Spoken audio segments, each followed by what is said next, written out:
There's no relation. We're just kind of waiting for people. I'm just showing cool stuff. The relation is that get inspired by visual effects and some of the tools that I'm going to show in a second. Did not do it for you. Because a lot of can be done in Blender, all this stuff. Do it for you. Why won't you do it for me? When all I do is for you. They wanna see us now. They wanna see us apart. So the creative director of this for visual effects was Andrew Thomas Wan, and he wants to create something, and Tweaks was interested. I just watched an interview with him. She was interested in pole dancing. Can you close the door? This character I know, it's back now. So Tweaks was interested in pole dancing. He wanted to do like a piece with her when she hired him about like to combine this and her recent breakdown. Not breakup, sorry. They wanna see us now. They wanna see us apart. And that's what's like the studio, I think. See, there's a ceiling there. I just want to feel your love, and I don't want to have to That the grayscale you see is usually called either pre-beats or animatic. I get overwhelmed when you're gone. So I did 3D scan of her face and tracked her face, right, with those markers. I just want to feel your hair, and I want to have to share our love. I try, but I get overwhelmed, all wrapped in the feelings that It's a cool shot. I'll play it again. overwhelmed, all wrapped in the feelings that we had. I think the hard part about like designing this kind of stuff is just even to imagine where the camera is gonna move, where the actor is gonna be, where the 3D thing gonna be, and like the animatic, that the grayscale is like super important to be able to design this stuff.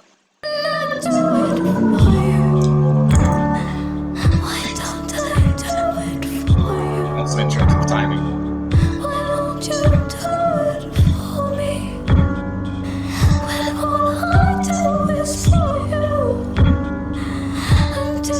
I love that scene. The guy. It's the camera.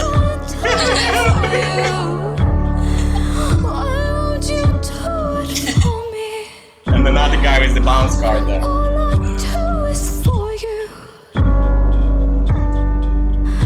But I just want to feel your hair, and I don't want to have to share. The cubes that you see floating around is basically they did the camera track to extract the 3D camera out of just footage.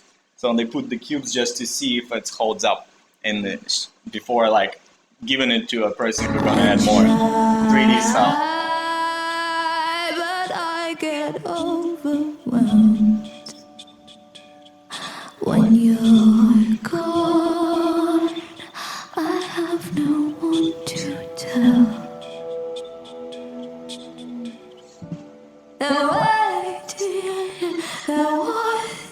So Well, I think Andrew Wong, he does a lot of these types of videos. yeah, so I recommend you to check this guy. Yeah. He worked with Björk as well on several occasions, and he does pretty cool stuff. I like his stuff. I don't like his recent stuff though. Why?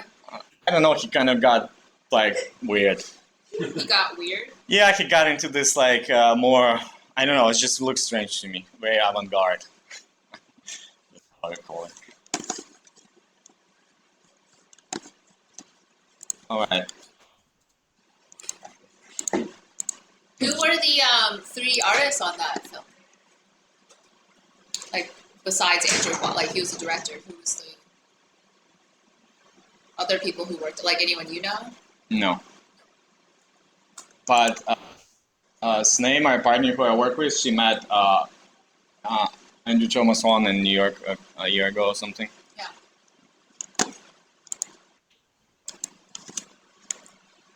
All right. Where's my slides?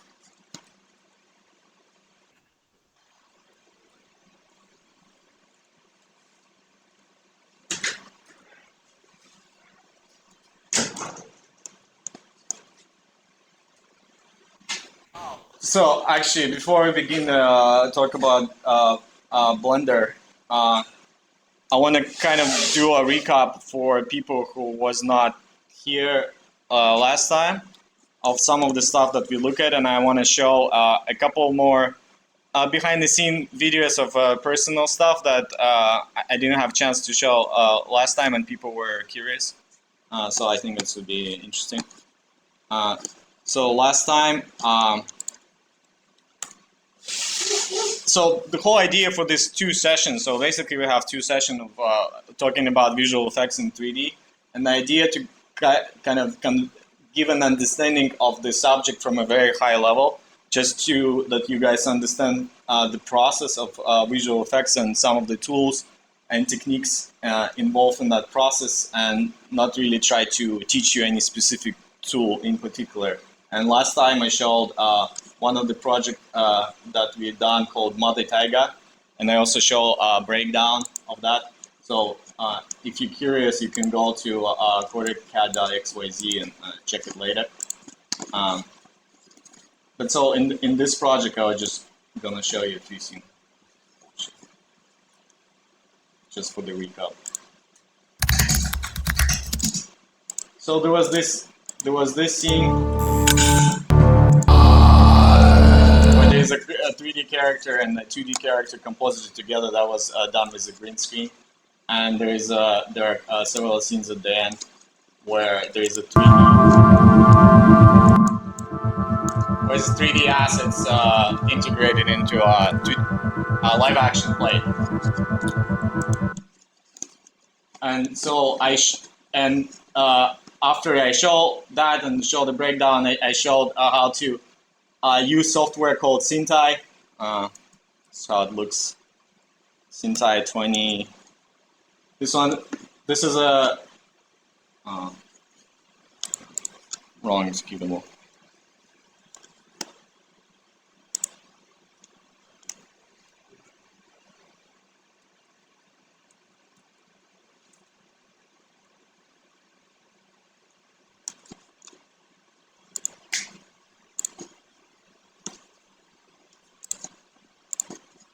So this software that allows for a camera tracking, we can actually try to do it real quick right now, so that you see it's pretty fast.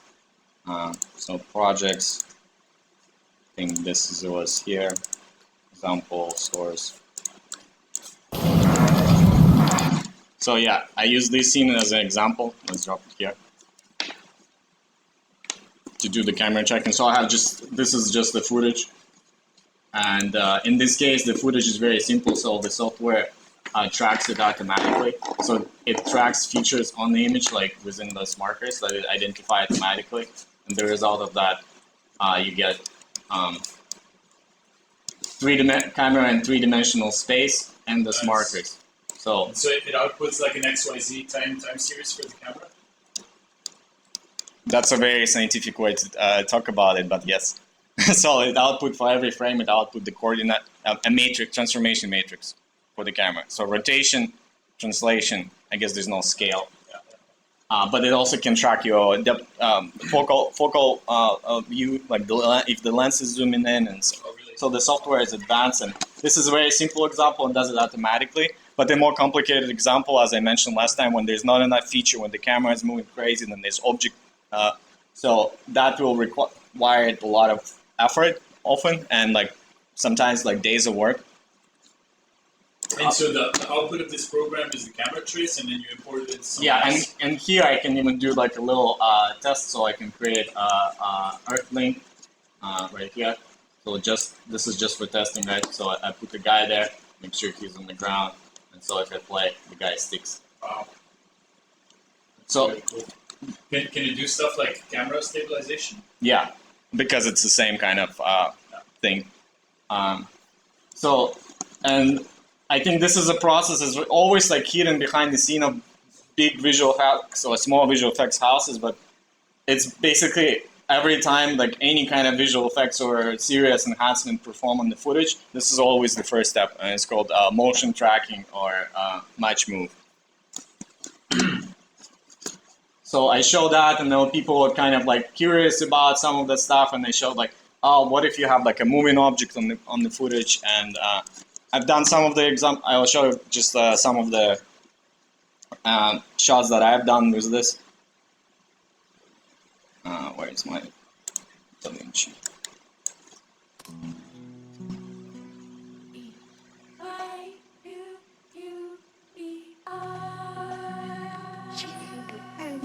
So this is a shot from another project that we done with this person, Kiki.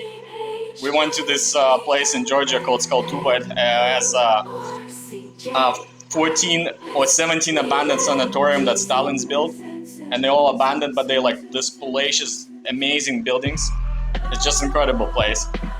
And so we shooted some weird shit, and then this is some of the shots from there where she's like, this is actual real bath that they used to use for like people would go to the space. This adjusting, is that something you have to do frame by frame, or? Well, in this case, she's pretty static, so she's not moving, and the camera is moving. I think it's zooming in. So I only have to do the camera track and then do this adjustment for this case. She was incredibly static in the shot, even though I didn't ask her. But like as an indie, so you try to do compromises. You cannot do everything because everything takes effort and time.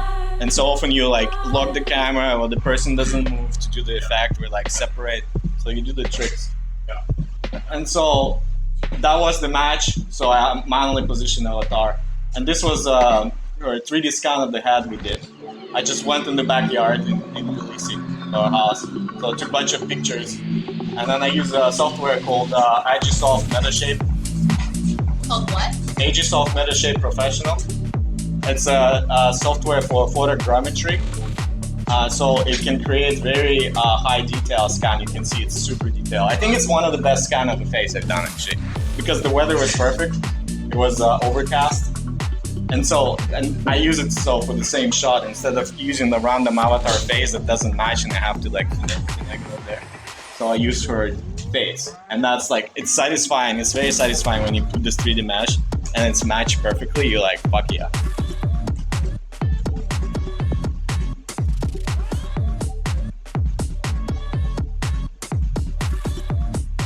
And this is just what you see is basically it's a time lapse. And sometimes when I work, I have this command line utility I made. It just takes snapshot every 5 seconds, and then sometimes it's fun to watch. So, and then on top of that, so after I did the match and the camera tracking, this is some simulation that was done in Houdini, overlaid on top of that, and the assembly is happening in Blender.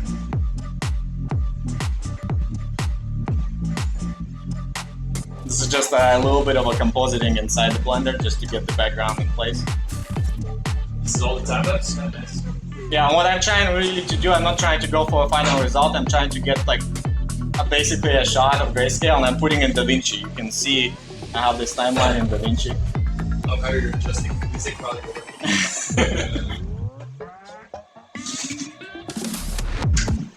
Here, this is how I usually like to work in DaVinci. So I have the original plate that has no visual effects in it. And so I add the second track, and then they start adding like any intermediate. It doesn't have to be final. Like the sooner you put something in there, the sooner you will get this like feedback how it feels within the edit. Super important, because sometimes you get into this nitty-gritty detail of the effect itself, and then you're like done with the effect. After like a week of work, you put it in the timeline and realize that it doesn't fit. So super important to always go back to the timeline, and I always forget that, like so many times. And this is I'm like also like to work. It's like I work on one thing and my eyes get really tired, so I like to switch it up. So it's actually the same video. I'm like just switching up the task and working on the other shot from the same sequence. This is actually like in this path space. Those are the path, and then I'm adding some 3D assets to make it look more like some futuristic space. And the same idea here, the camera was tracked, and then I took the 3D geometry and I align it manually to the space. Likely there's nothing animated in the space. She's working in the middle, so I don't have to do for masking or anything, which also helps, because if geometry intersect her, then I will have to do masking and all that kind of stuff. But this is also a design process because I didn't know what I'm going for. And I think at the end of this video there will be a little bit of like playing around these things. I'll fast forward a little bit.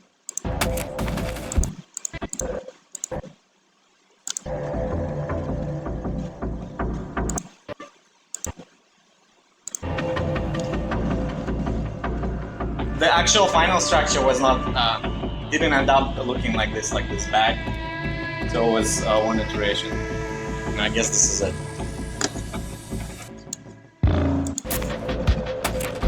Yeah, I was just like playing with some geometry there.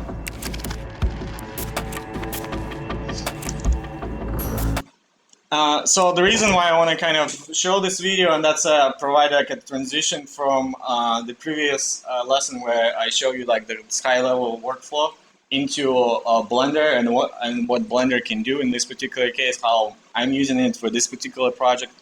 But Blender can do a lot more, and today I want to show you what Blender can do, and then that you can decide if it's a tool that you want to learn, because there is definitely a learning curve to Blender and also to a 3D world. But once you like in this 3D world, you learn Blender and a couple other softwares, then any other software becomes super easy, because all the ideas are the same. So Blender rundown. What Blender can do. So today I just kind of sat down and I thought, what are the things that it can do? And starting from the high-level overview, so fundamentally Blender can output still and animated images. So it's an image-generated tool, and within that context, you can create a concept art or drawings inside the Blender, because they're really great drawing tools. 3D, 2D animation, of course, that's sort of Blender's bread and butter. Storyboard, I do like to use Blender for storyboarding. There are tools, 3D and 2D, that allows you to put things together really quickly and have it on the timeline and really understand the idea of your piece. Layout and previews is that stuff you saw at K-Tweak's video, like a very rough grayscale character animation. Color correction can be done in Blender as well. Camera tracking is the thing that we just look at. Photorealistic rendering. So Blender has a render engine called Cycle, and that's I would call it state-of-the-art industry photorealistic rendering. So you can generate images that are indistinguishable from real. And what's cool about it that it used to suck 5 years ago, but today it's on par with other 3D paid solutions, which is I think is incredible step for Blender as being open source and free project.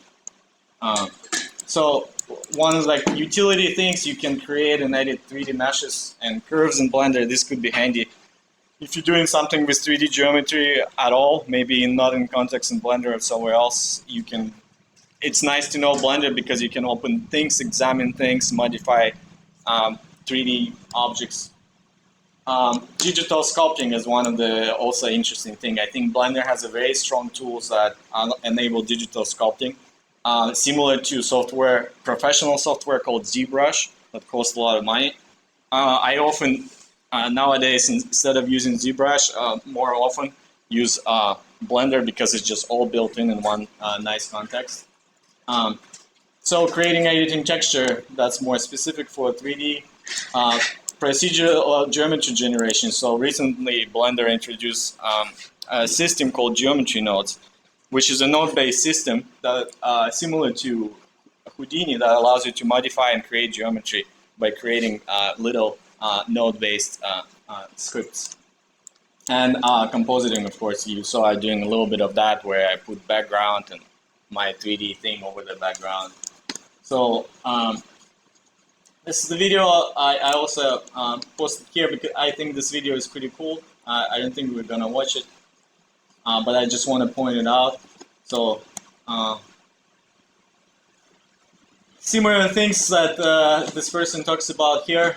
If you have time, maybe we can check it at the end. So, but I want to just point it out.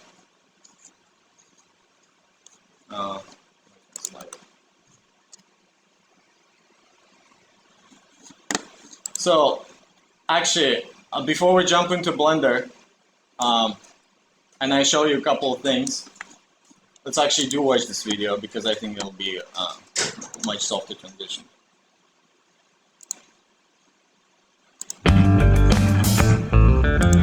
So this is just Blender to is provide one of the context most for what I just feature-packed said. 3D packages you can find on the internet.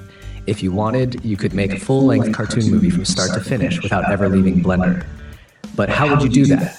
Well, that's the question we're going to talk about. Let's look at all the Blender features you should know about. Let's start with the more exciting and lesser-known features before we jump to familiar ones like modeling and sculpting. All this stuff he's showing, by the way, made in Blender. Blender has a video editing workspace that is as powerful as dedicated suites like Premiere Pro. Because sometimes people make this video and observe many of those where the content actually was not made in Blender or made somewhere else. If people don't know, yeah. It includes audio mixing, syncing, scrubbing, scenes, masks, effects, speed control, adjustment layers, transitions, and more.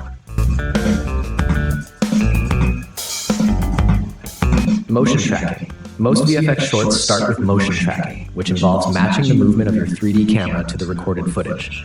Blender's motion tracking system is robust, though it offers less automation.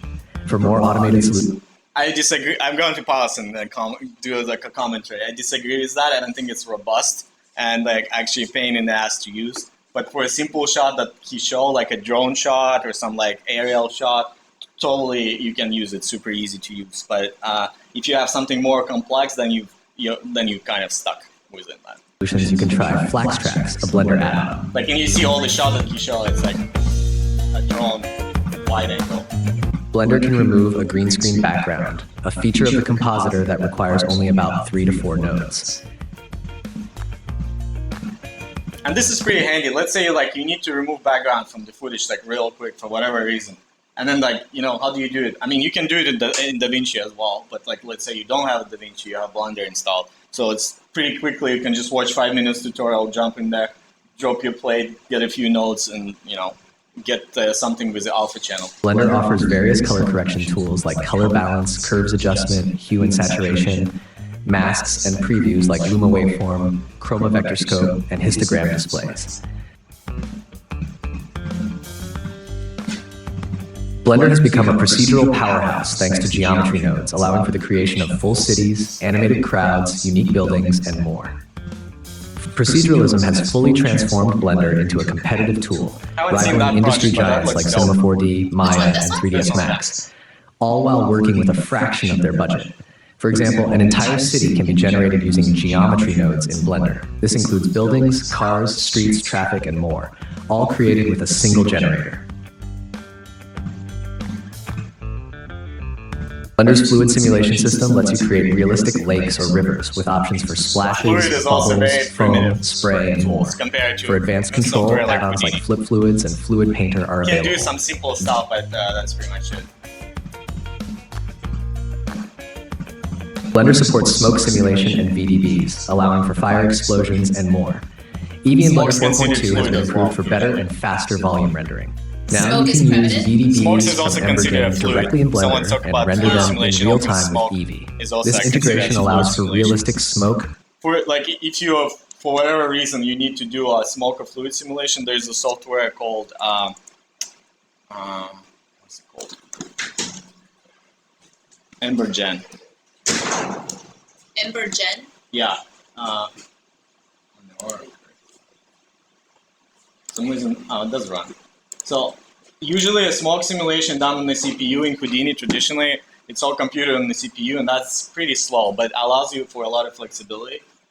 This software, I tried to do it on the GPU. It has a limitation because you're limited by your VRAM, but the speed of that is basically real time, which is amazing. So you can have a smoke going on. Why is it not launching? I think it's loading something. So you can have like a smoke simulation real time. You can start playing with it. It's really fun.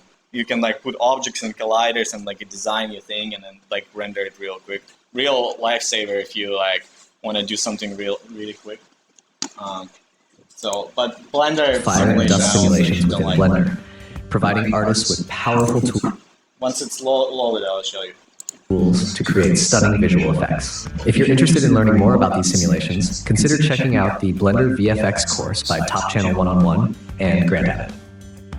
This course covers everything you need. Do you recommend that one? No. Still on the Dynamo topic of Watch. simulation, It Blender feels includes like a a complete cloth simulation system that makes simulating wind and cloth effects Something I didn't try in straightforward. Blender. So You can there is create- another software which is pretty dope for that is industry standard for clothes, which is available cracked. It's called Marvelous Designer. Sneh actually recently learned that software and were able to like really make a lot of like cool clothing for the projects. And this software also provides you with a nice library where you can sometimes you like need just the clothes for your character. You don't want to think about it. You can like quickly generate stuff. And what's cool about this software is that the mindset of this software, it's like you're basically a real clothes designer. So you work with patterns, darts, stitching patterns together. So if you learn the software, you will like pretty much you'll be like 80% knowing how to make clothes in the reality. So which is pretty interesting because it's like, oh, you're doing it for the virtual character, but the process of design and like manufacturing of 3D assets is the same. Oh, here you go. This started. So this is some screenshots. But you can go pretty insane. This examples are pretty insane. Yeah, here's this is the pattern. This is how you design it, and then this is on the 3D character. And they have simulation engine built in, so the clothes realistically like folds on the avatar, and they can drag it around. Which is pretty fun. So this is the Embergen. Let's just open some example. I don't know this one. Hope my GPU doesn't crash.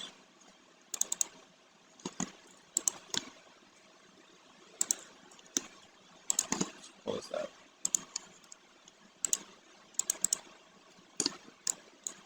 So here, yeah, this is oh my god, I lost.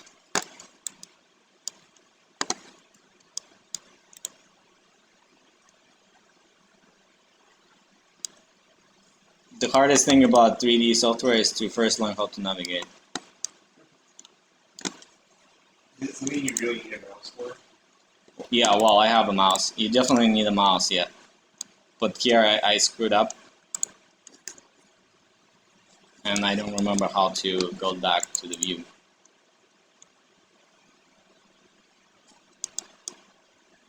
But here you see this is pretty sluggish actually right now.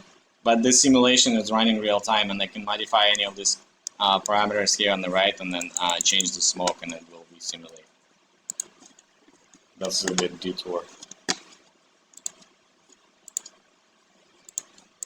Simple animations like waving flags or tackle more complex tasks like simulating character clothing.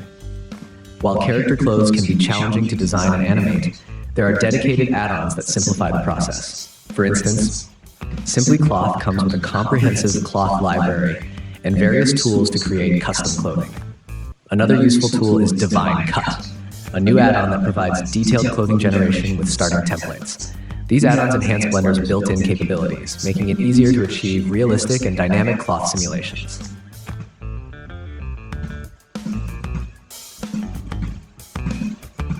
Blender includes a soft body simulation system for simulating objects like jelly or bouncing balls.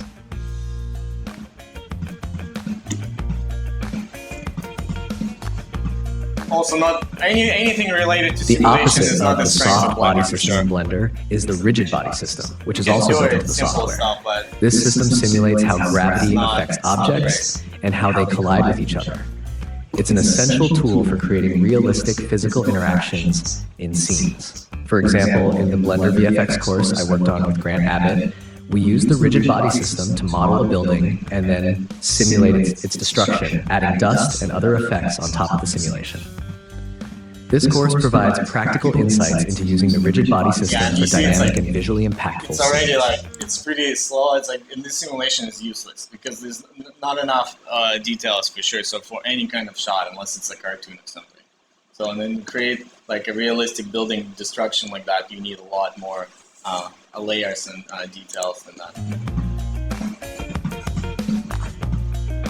The particle system can add extra detail or instance large numbers of objects like grass, rocks, or flocks of birds. Particles also kind of works, but it sucks. Igor can tell you all about it.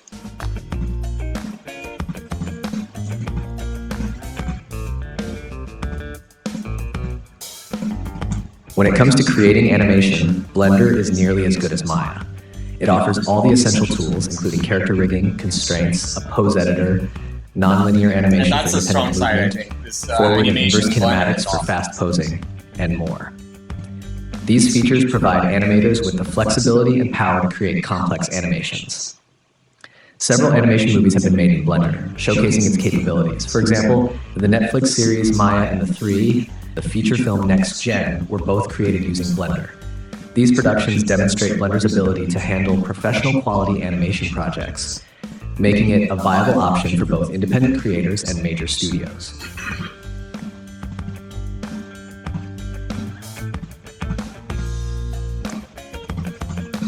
Before you animate in Blender, you need to rig your characters. Blender provides a comprehensive rigging system with bones, allowing you to create complex skeletal structures for character movement. For quick and efficient rigging, Blender offers extensions like Rigify and Cloud Rig, which help you set up high-quality rigs in no time. Additionally, there are specialized add-ons like Auto Rig Pro, which offers advanced rigging options for more detailed and custom rigs, and Rigicar, designed specifically for rigging vehicles. Rigicar allows for the integration of physics-based animation, making it easier to simulate realistic vehicle movements. These tools and add-ons streamline the rigging process, making it accessible and efficient for animators at all skill levels.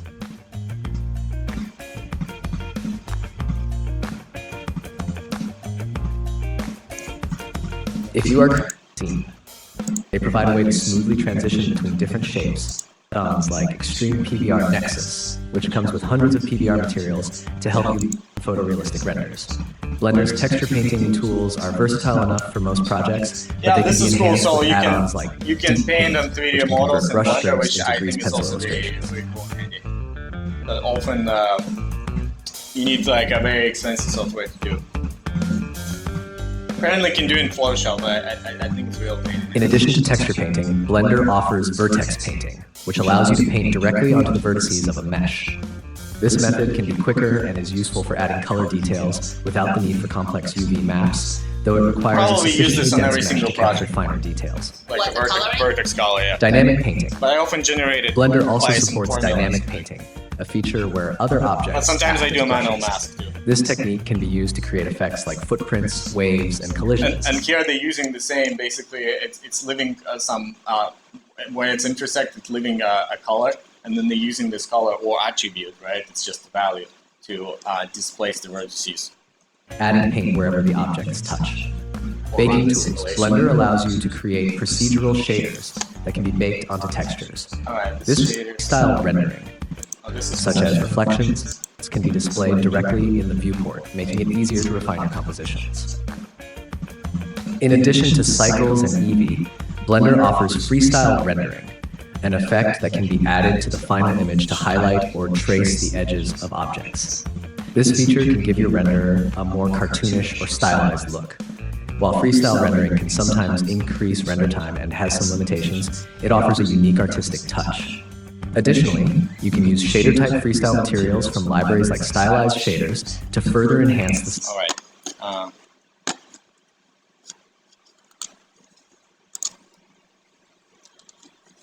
So I want to show you what does it feel like to be in Blender, and what are the what's the learning curve to that. I want to show you just a few basic bullet points that you will need to even start dabbling with Blender and feel comfortable. And I've done many tutorials throughout the years here at Mars of this introductory kind, and I observe people learning during some sessions, and I observe what's important and what's not. The first important thing about Blender, you have to learn hotkeys. So if you're not using your keyboard, you're going to be in pain, and everything's going to be slow, and that's not going to be fun. Practicing often is also important, like with any other thing like drawing. This enterprise tutorial is amazing. So this guy was in Blender community for 20 years. I remember watching his stuff 20 years ago. And this is the fourth set tutorial. This tutorial consists of many videos. So this one is Open source 3D. This one is 4 or 5 hours long. And this is, I believe, the fourth time he's remaking this tutorial, because as the software update and new feature release, it's necessary to release a new tutorial, otherwise people get stuck on simple things. And that's why this tutorial is amazing, because the guy knows exactly what mistake you're gonna make, what question you're gonna ask, and it's hilarious to watch, even for me. Like I know most of this stuff, but still I learned from watching this fundamental beginner tutorial. Highly recommend. If you can go through this 5 hours tutorial in a week or so, you will be already pretty good situated in Blender, and can probably use it for whatever simple task you needed to use it. Super great stuff. So he's the person you recommend for tutorials? Yeah, absolutely. So if you're starting with Blender and Blender Enterprise done a tutorial, it's like a Bible. So he has 1 million views on this tutorial that he released 7 months ago, because everybody knows that this is the place. And the last thing, just get a mouse. And the Enterprise will tell you that many times. And he also so tired to tell you that you should get a mouse, because without the mouse, you're also going to be in pain. Do you use stylus much? I mean, sometimes Stylus is fine too. Yeah, anything that has a middle mouse will do, and just the more precise ability to control it. Trackpad sucks.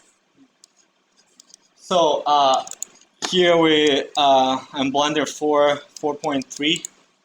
So let me go to the next slide. Here I'm highlighting, I know, because many of you brought probably laptops and you're probably on touchpad, and I know it doesn't matter how many times you say to people have a mouse, they're not going to have it because they simply don't have it. So this is a navigation on the touchpad: 2 fingers drag, 2 fingers speech, shift and 2 fingers drag. So these 3 actions, and this is a tilde and 3. So I'll show you. So here, this is the pan, this is the zoom, right, and the rotate. So this is the 3 actions you need to navigate any 3-dimensional scene in any 3D software. Once you understand it, it becomes very easy. Then you open any software. Okay, how do I zoom? How do I drag? How do I rotate? so they all adopt the same standards? Usually they try to adopt the same standards, and there's a hotkey that you can adjust inside. Let me actually make it bigger. So if you go to preferences and the hotkey, often they let you choose a preset called industry standard, and then there will be some parity. But sometimes, like in Embergen, they have their own hotkeys, and then you gotta just go and look in the manual and figure it out, and then get used to that. But as I said, after you get comfortable with a few of the software, you okay, I figured it out. You start moving around. Where's the size? Interface size. I'm sorry, can you show the key command legend one more time just for a second? I have to take a picture. Yeah, I'll share that. Thank you. I'll share it now, in fact.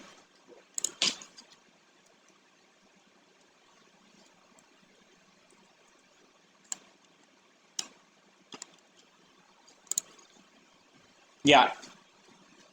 3 actions you need to know, and the last action you need to know: how do I center the view if I'm lost? Because often, this situation happened. You're oh my God, where am I? Right? So you want to kind of go back to the center, And like in this case, I want to go back to my dummy. So I select my dummy and then press tilde on the keyboard and then do view selected, and that center you back. So it's very important. Usually in the other software, it's like F or something similar to that. That's for some reason is not often mentioned in the tutorials. I always find it really strange. But here, yeah, this is super. And then you in the safety mode. Safety, you feel comfortable.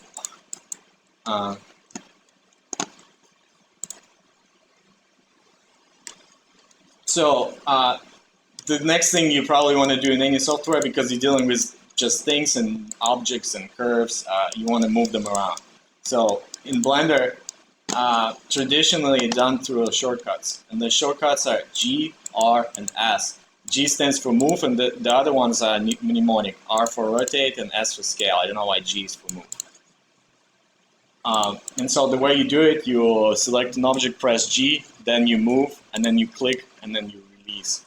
And the reason why this is cool, because you now can combine those hotkeys with G, X, that moves on X, Z moves on Z, and G, Y moves on this axis. So then you can reset that with Alt G. The reason why this is important to constrain, because often you look at the beginners and then they try to position something in the space and they're like moving this, and then it could be like, you know, and it's like it actually doesn't move where they want to move, and then they rotate and it's end up like, you know, being like too far or too close. So you always kind of, because you're dealing with the 2D projection of 3D space, it can be tricky. So let's put it back. So, and of course you can rotate, as I said, and scale with S, R. And this is already pretty cool. So I can duplicate object with Shift D as well. So, and I can start putting things together. So for example, let's say, and this is what I want to convey here, that you don't have to go all the crazy like animation, 3D. This tool can be useful even for simple things. Because this 3D context, it's a lot easier than like drawing, because it's automatically provided perspective. And if you're working like on the movie, or you try to visualize something in your head, even like just an architecture or the project you want to build, sometimes it's useful to have this 3D context that you can put simple shapes around and start like seeing how this is gonna look in your frame or like together in one scene. So for example, you know, that's the reason why I have, by default, you actually have a cube in your scene, but in Maya, I created this avatar because every single time I needed a human to actually be able to understand what's the scale of the thing I'm working on. It's very important to work in scale because it gives you like, in your human brain, it sets a relationship to everything else in the scene, right? And so in here, I can press Shift A to start creating objects. For example, I can create a cube. Can start moving around. So I press G and I start moving in this plane, can rotate. So I don't know, it's a reception desk or something. So I can scale again this thing. And I'm going back to my camera view so I can get like the idea of the framing. So I can lock my camera, I can start moving my camera around as well. So let's say I'm just trying to design a scene for my movie, right? This is like something like this. Now I can create a floor, so I can unlock my camera.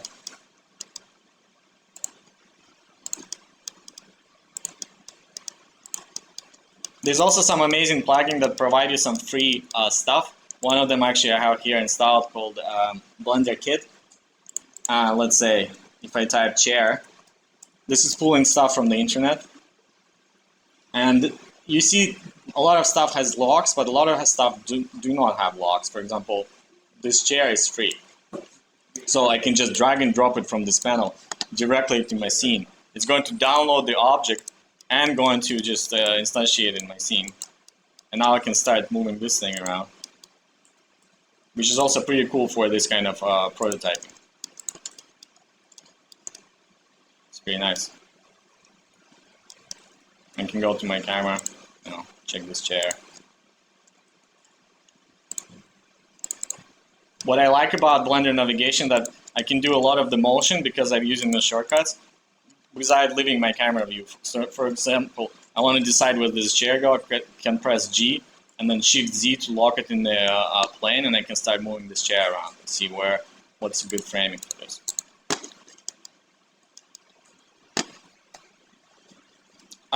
So obviously this is a 3D modeling program, and you can do editing of 3D meshes, and you can do it by selecting the mesh and pressing the tab, and you can switch between vertex, edge, and polygon. I'll show you. For example, let's say I want to improve this table a little bit. So I can press tab. This goes to this edit mode. So now I can start. So what I can do, those are 3 buttons I was saying. You can select edges, I can select vertices, or I can select faces like this. So if I select faces and press E to extrude, I can start to extruding this. So I can select all these faces outside here, and then press E to extrude, and then I apply and press S for scale, so to create something like this. And again, I can keep doing that and kind of just start creating the shape of something. So maybe there's this. So there's another option called insert, similar to extrude, but does this, and then I can do extrude again with E. So this, what I'm doing right now, it's called polygonal modeling. There are different modeling techniques. This one called polygon modeling. And this is also handy to know. Just a few simple operations that I outline here is extrude, insert, bevel, and loop cut. So, and just knowing this few operations, you can actually go pretty long way. And the bevel one is, bevel operation does this. So if I go to edges, let's say this is too sharp, I want it a little bit smoother. So I select those, Control B for bevel, create a little bit of bevel like this. Well, because I scale this object, so I need to do this apply scale. Scale. Okay, now bevel again. That should be. Oh, it doesn't do that. Why?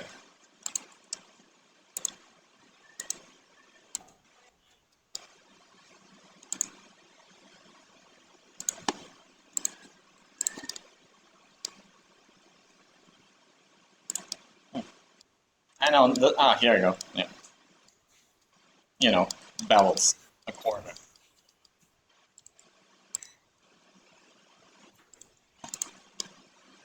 And then you get this nice highlight, so it looks a little nice.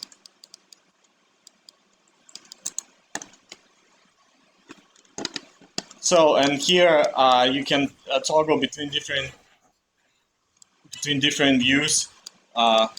So this is a wireframe, which is interesting because you can select different vertices through. So it's just a different view, kind of more of an engineering kind. And you have another view which is like see-through, which is also can be pretty useful.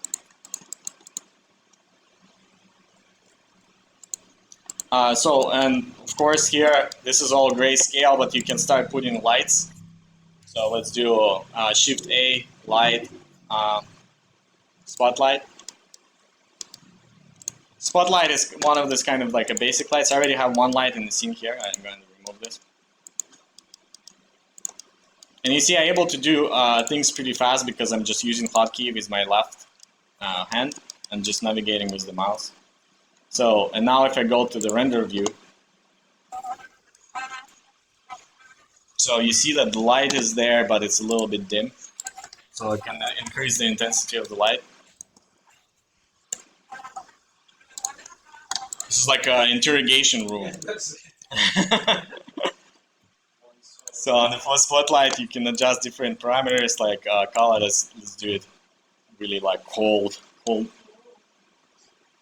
Here, this is like a toxic cold light to get the mood right. And then you can adjust like the cone angle for the light in this case. This is also pretty cool because it's like what Gal was talking about. I always think about this because since right now we're running render engine called Cycle, it's doing real-time simulation of light. So it's tracing all the light and it's doing all the light bounces. So for example, if I see that my character here is a little dark on the side, what I can do, I can add a bounce card as I would do in the real life. So I can add this card here. I can position where it would bounce some light. And this is how I do lighting all the time now with the bounce cards. So now I need to make sure that my bounce card is actually hit by that light, right? What are you saying? Who's? Somebody has a mic. Yeah, someone has a mic. Yeah, guys, please mute yourself. So now it's hitting a little bit. Let's see. So now let's see what effect does it do. This is with, and this is with the card. I'm looking right here, and this is without. And so if you want to really see the difference, so you can assign a different color to the card. Let's say red. So you see that the bounce is happening. And this bounce and how light attenuate is physically correct. So it's quadratic. So if you have a sense of something here, you will also better understand how it works in the real life, which I find pretty interesting. Do you sometimes still use Eevee? Yeah, I actually use it for indoor stuff. Like if I don't need any of this light, right, I'm rendering something that doesn't require light simulation, I would use Eevee. Because this, all right guys. I'll mute them. You can, yeah. Sarah, mute yourself. Say, Kif, would you use that particular effect that you showed? Wait, how come she's muted? You can mute her. Or whoever. She's muted already. Question. Would you use that light plate effect you just showed, like, say, if you wanted to create an effect of traffic driving by, like red lights or like brake lights driving by? Would you turn it like on and off, or is there a way? Yeah, and that's also pretty great. So for example, maybe there's I don't know, police, so I can add more lights here, right? So get more interesting. Point light, so my light is here, so I move it there, make it brighter. So it's 10 watts now. Do 500 watts. Oh, that's a lot. 100. So make it red. So then duplicate this, make it blue. Ooh. Ooh. So, and of course you can animate the intensity of that light. So for example, let me go back to grayscale because I can't see shit. So I get this light, so I grab it, so I can say on frame 1 the intensity is let's say 0. Put the keyframe here. On frame, I don't know, 3, the intensity is 100.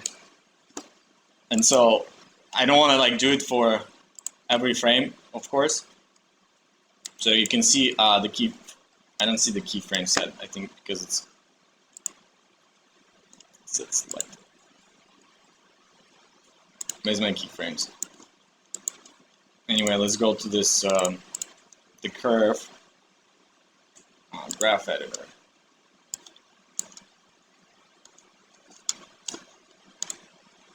So if I just go to the timeline with my arrows, you see it goes from 0, the value here, it goes from 0 to 100 on keyframe 3.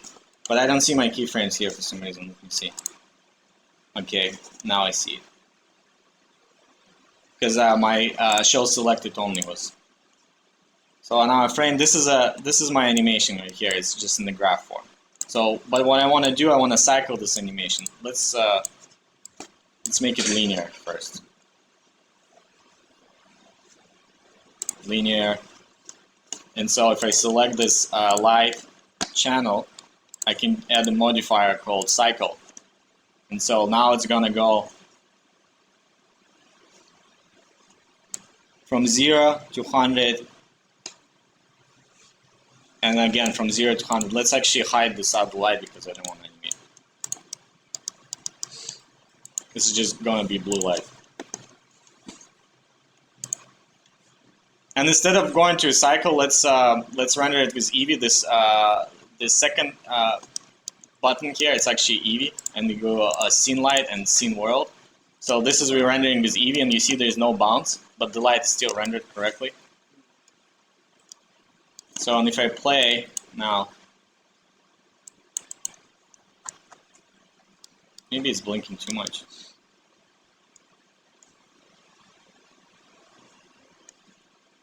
Maybe 3 frames is too short. 24%. Did I remove the wrong light? Hold on. I think I removed the wrong light. Yeah. Yeah, here we go.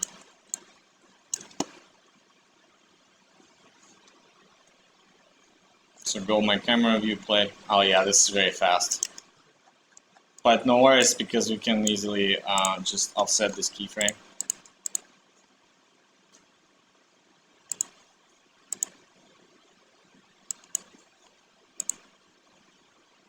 So let's do 10 frames. So on a cycle like this. And you know, you add the red light was the same. So now, actually, easier thing would be just duplicate the slide because it has animation, make it red. But then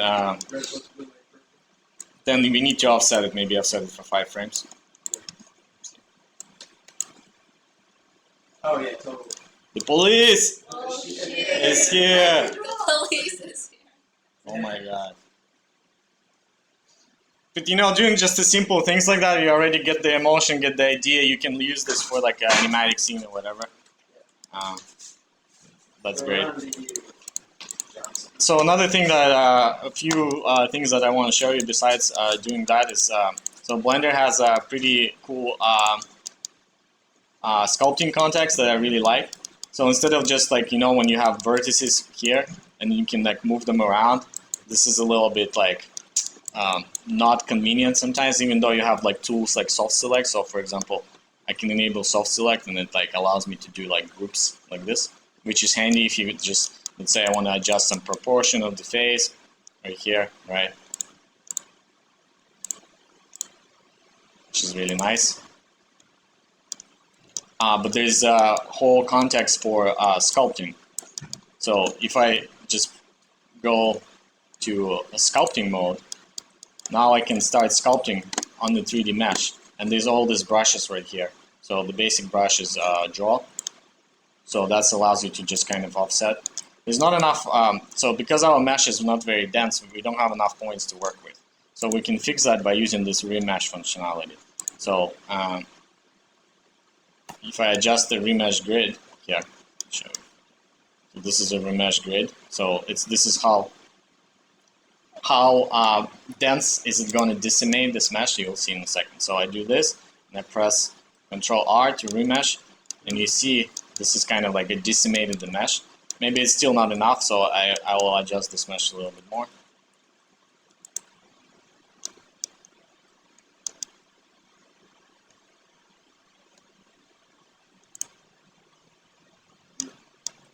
Okay, now it's a lot better. So now I can start sculpting on the mesh, right? This is I'm using mouse right now. I have a pen. It's a lot better with the pen. And here within this context, I also have shortcuts assigned. So I'm switching to the move brush right now. And with the move brush, you can start adjusting the proportion. You know, start moving things around. Super handy. But then what's cool about this is that you can be doing like, and you can start smoothing the mesh like this, you know, it's like 2 pores. I want to show you 1 minute demo of this because, you know, sculpting requires time and attention like drawing. So I'm not able to do it fast. So, but there's 1 minute demo that I think shows some of the cool stuff you can do. The guy's using the tablet with the screen Cintiq. Start with a sphere and shape his head. But by no means you don't need to have that, so you can just have a simple tablet. Doing it with the mouse is a little hardcore. Add a sphere for his neck and another one for his ears. Carve his eye sockets, sculpt his nose, sculpt his mouth, then carve his eyelids. He's keeping a lot of Add his stuff, eyes, obviously, then it's all sculpting his trickery. ears, then apply black color to his eyes. Model his eyebrows, his eyelashes, then add his sphere and sculpt it over his head. It's a mesh, just the points. But it's like clay, behave like clay. So you can play with it like For clay. his torso, his arms, model his collar, sculpt his vest, model his sleeves, sculpt But an what's cool, you see how he modeled the sleeves? He using combination of techniques of a low polygon modeling where you can extrude vertices, but also the sculpting techniques where you just use brushes on the surface to be able to mold them as you would with the clay in the real life. Add more layers to his clothes, start sculpting and modeling his And I style, think then sculpt this some full combination images of to those his two clothes, things then in break one symmetry. software is very Continue powerful, detailing which his clothes, Blender turning and modeling provide the different parts of his uniquely. outfits. Start painting his eyes with a light touch And brown also color for painting his iris and a capabilities, black right? color He's for his painting pupils. on the Model mesh some highlights to add some duplicate them, detail. paint some shadows on his face, paint his lips, then paint some highlights. Lower his eyebrows to add an expression, then paint his outfit, adding shadows and highlights. Continue painting in more details for his clothes to finish up the design of his outfit. Cool. Rotate his eyes, his body, and his face. Nice. Add in some lights and appreciate your work. You are beautiful. And then, of course, he could have pushed it even further. He can start creating the skeleton and then animating the skeleton like a puppet, and then he has like animated character in there. So that's cool. And everything was in one package. And then at the end, he would render it in animation, do the light and everything, right? This sort of the process.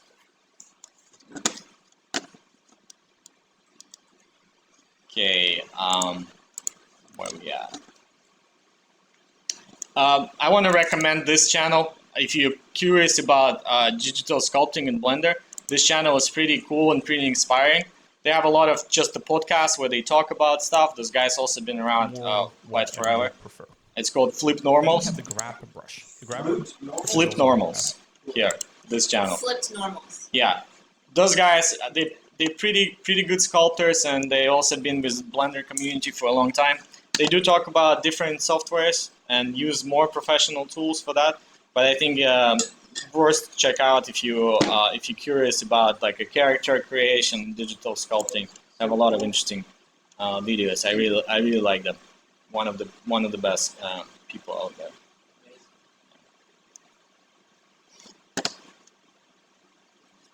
I think Maya was a software they use on Road Paint.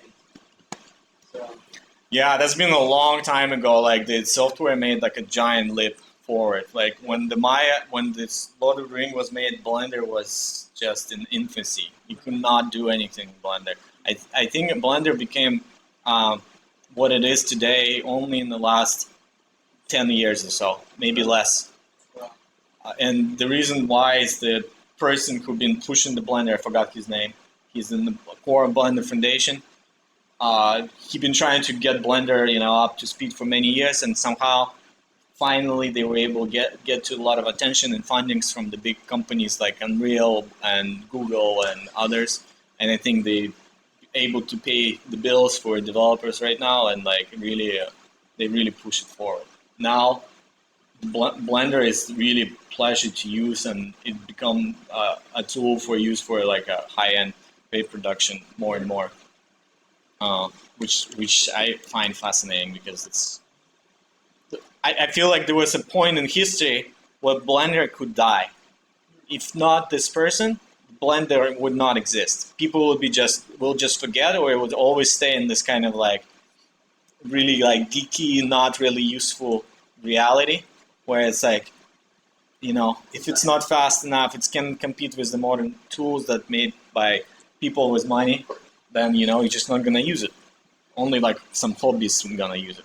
But now it's no longer true. It's not only just a hobbyist tool; it's a professional tool. I remember going in Moscow and finding looking for a job, knocking the doors and talking to supervisors, and they all like, "Do you know Houdini?" And then I'll be like, "No, I don't know Houdini, but I know Blender." And one guy kind of laughed. He's like, "Isn't that Blender like this? Like you can't do anything?" I was like, "No, you can do stuff in Blender." But back then it was partially true. so interesting. So, I just have a question about application. So, a couple days ago, we went over a thing, and you were suggesting that the AI applications for development, it's not really up to snuff with an action sequence, per se. But what I did see that it was pretty good for was, let's say you want to do character design. Say you've done the hard part, you have a story, and you just need to create the world, the 3D world, to create a story. You could hypothetically AI generate an image based on prompt, and then with AI processes you can 3-dimensionalize that. Yeah, you can generate even 3D model with the Hanyang 3D V2. Yeah. So So once you were a person were to AI generate the model, from then would you suggest putting it in the blender and trying to animate directly shot for shot? Well, first I would recommend you to get a storyboard, Yeah. which is a visual. And by the way, so here's a blender. This is another context that I really like. So you go File, New, and then do 2D animation. Yeah. Maggie, don't go away. It's for you. I need a wee.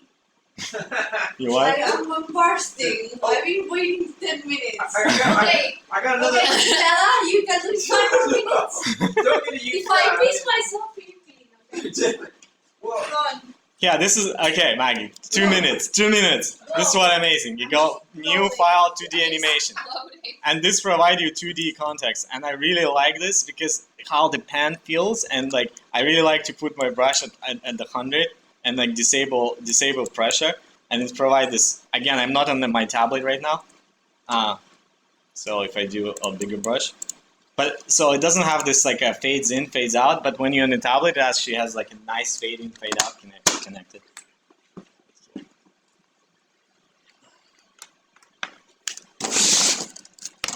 And then this tool I really like to use, just, and I don't have Photoshop or like other things, but there's a nice benefit to using that.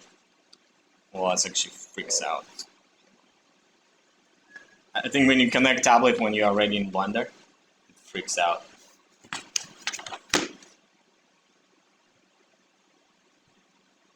New 2D animation.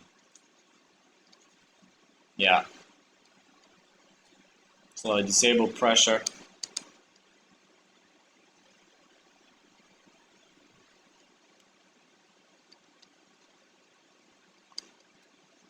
So it gives you kind of this like ink thing. And so what I often do, I just do a storyboard like this. So, and I have the characters there and the characters there. And what's cool in Blender, because this isn't animated, so if I go to keyframe 2 and I start drawing, so let's say they go out of frame or something, right? So, and this is the frame. And of course I can copy the strokes, I'm just showing it, drawing.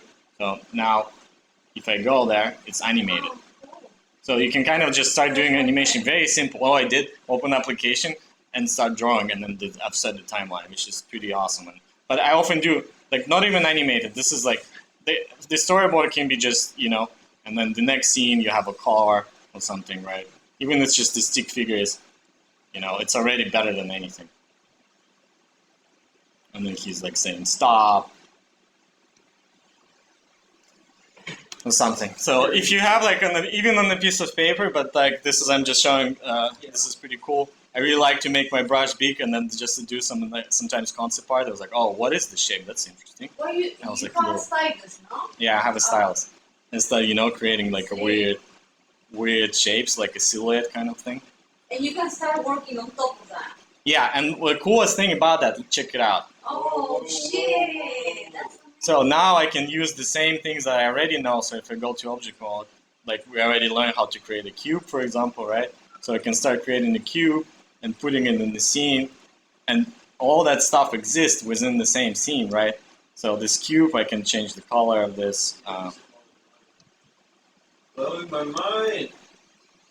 So, and then this is cool because now I can put my 2D things into 3D world with like the perspective, so I can start moving this.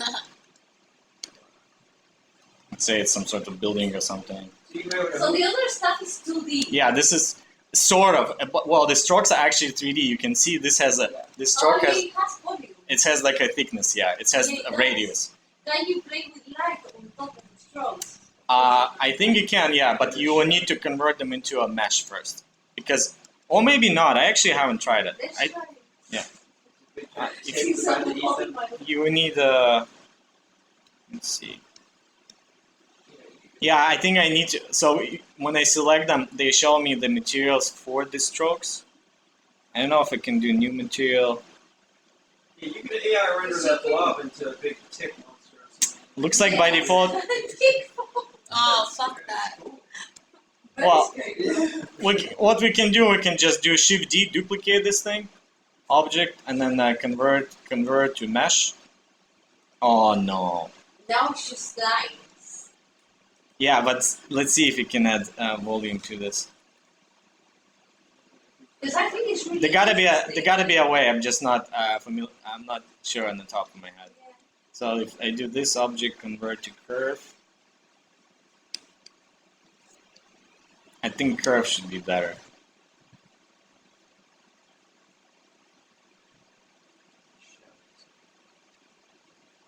Mm. Yeah, I don't know how to do it on top of my head, but I'm pretty sure you can. Yeah, it's very interesting. Mhm. Very interesting. But this is cool because like now you can create another layer. So if I create another layer of grease pencil, so I'll go grease pencil, empty. So now I can put on a different plane behind it, right? So I can start drawing on that plane. Where is it? Draw mode. So now I'm drawing on this other plane. So if I go on 3D again, you see it exists in a different plane. I know. And that plane can be also animated, so it's like, so in 3D space. So I can put a keyframe here, press I, create keyframe, go on frame 40, and I do move with G, so move it here, and then press I again. We're gonna jump into this animation. The big monster is great. And you see now it's moving. That's so very cool. And that's also just, for animatics and stuff, it's really... Yeah, makes sense. And for me, it's much easier. I don't know, some people like into like Igor, he knows 2D animation. Some people understand everything in this 2D space. For me, it's really helpful to, even with the 2D stuff, to have this idea of a depth, just to get the perspective, because otherwise you have to fake the perspective in your head. You always need to maintain the perspective and the line. And here it's just kind of like automatic for you. You can just, put it farther away, and then it becomes smaller. And then it's moving forward you, so it's getting bigger in the camera frame. And I think this is a very cool feature of Blender, and it's well developed, and there's a lot of people. It's not like, because sometimes there's this gimmicky feature, and like you start doing it, and they're missing some of the crucial workflow things. So this workflow is actually developed pretty well, and there's a lot of people who are doing amazing stuff within that workflow. For some reason, there's not that many tutorials about grease pencil. I'm surprised, but some of the projects I've seen, it's like freaking fascinating. So like freestyle rendering, to me it seems like kind of the reverse of this, where you do a 3D model, etc., but that final touch it makes it like a 2D aesthetic or cartoon aesthetic. Like I don't know how much experience you have with that, but like anime, it's definitely an aesthetic style. And there's many different. Have you ever seen the animated film with Bill Clinton? Mm-mm. He did one called The Tomb, I think he really did a lot. But it's like late 80s, early 90s, and he did stuff like, I don't know exactly the process. He's considered like an auteur, and it's like an independent studio thing, but it's very hand-drawn, very sketch-oriented. It's like, almost feels like proto-Flash animation, proto-flipbook kind of animations. But that's just, two examples of like a cartoon aesthetic that are very different to me. So I'm curious about the freestyle rendering, and if there's like, in your experience, how many types of cartoon aesthetics? I don't know. For me, freestyle rendering, I personally, I've done some of it, like a little simple things, but it's usually not my aesthetic personally. Yeah. Usually done it for some other projects that I work with, and I personally don't know much about it. So like there is simple shaders that you can apply that give you the cartoon effect, or Blender has this support for the outline and the very flexible. I think they have like the whole render engine for outline render. Yeah. That is very customizable. You can define where your line's gonna be and that kind of stuff. But for me, like I guess the broader picture of freestyle rendering is to coming up with a render that is not physically correct and provide you some stylized look. Yeah. It can go far, and often it gets pretty technical and complicated. So Blender provides you only like one look, but if you go into the depth of that, it can get pretty complicated. I feel like if you go in like watercolor effect or something. Yeah. Sure. Or like a Japanese Uzui painting, or like Actually, on that note, I want to recommend and maybe show a little snippet of Love, Death, and Robot episode called Witness from Netflix that I really like. I recently downloaded specifically just to show some of it. I think this might be on my Mac. Alright, that's probably for another time. But so Love, Death, and Robot has like a Witness episode has a very interesting style. They combine a photorealistic style with a freestyle line. Which episode? It's called The Witness. Oh yes, Is that- Unreal. Is that a reference to the Harrison Ford Witness from 1981? Might be. Or is that taken No, off? that has nothing to do. Looks like this. Unreal. That has. But It's the crazy. style of animation, the graphics, it's incredible. It's one of the best I've seen. Oh, this is on Netflix. Yeah, Netflix, sorry. Yeah, it's crazy. It's kind of just like, some scenes look like, yeah, wait, is it real? Did they actually shot it? But then the whole thing is just animated. It's like, wait, what the fuck? It just really fucks you with your brain. And then, because it's like this kind of painterly, but also like, oh, it's so good. Wait, so it's Is fully it- it was fully animated. and Fully not- rendered animated, yeah. No But when you real watch, footage. when you Right. watch, you'll be like, wait, that's real. Oh, it seems real. Yes, but some things seem real. But then you like, it's constantly this kind of going. Alberto Miega or something, the guy who made this and who made Jabbar, another episode of Love, Death, and Robot. Oh, that's the dancing siren one. Yeah, That yeah, guy. yeah. Okay. And they share similar style in the visual quality of the animation as well. It's realistic, but it has this like stylization to it, which I find incredible. I'm not quite sure how they done this also, and that's also I think is interesting. But it was done in Blender? No, I don't think so. I actually don't know, but I'm pretty sure they use Blender for some of the stuff. Okay, that they but work. then other things were... Usually, as I showed you, the visual effects workflow is a complex workflow. It involves different softwares, piping data between them, using tools that, using a tool for the job to do a particular job, like a camera tracking, You can do a lot of stuff in Blender, and again, you need to understand the limitation of the tool and the strength of the tools. So there are some things that you can do completely in Blender, but then other things you can.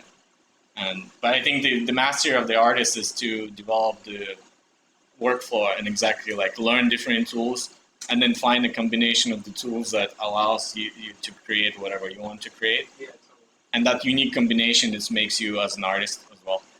Because it's totally not interesting. The worst art that I can see, and I was like, I know how it's made. It's like, oh, I know exactly how you made it, right? You use this AI model, it's like, oh, you use this tool in Blender, and that's just so boring. But when you look at more complex work, and like, including Vanessa's work, like, where she combined different tools and AI generates stuff, and like, including Blender too, then you look at the result, you're like, oh, I actually don't know how you made it. It's interesting. And that's part of like the awe and inspiration. I have to Google it.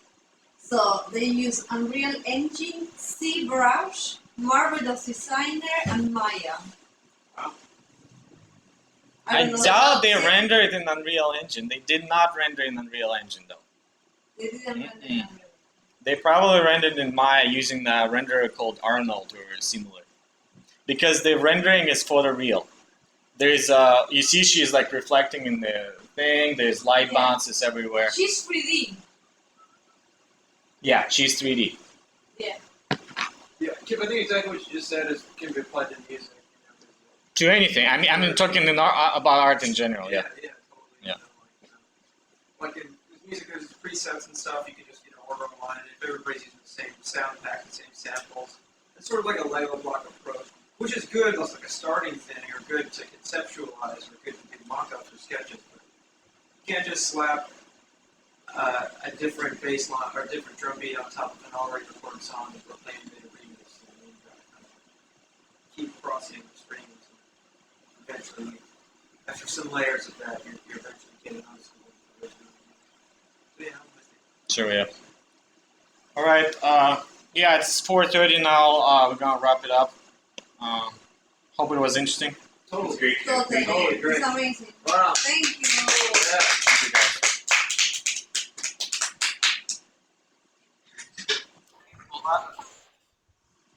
Cool, Chibal. You're here. Nice. Nice to hear you. Ciao. Miss you. Bye. So cool, man. I talked this shit all day. Keep on the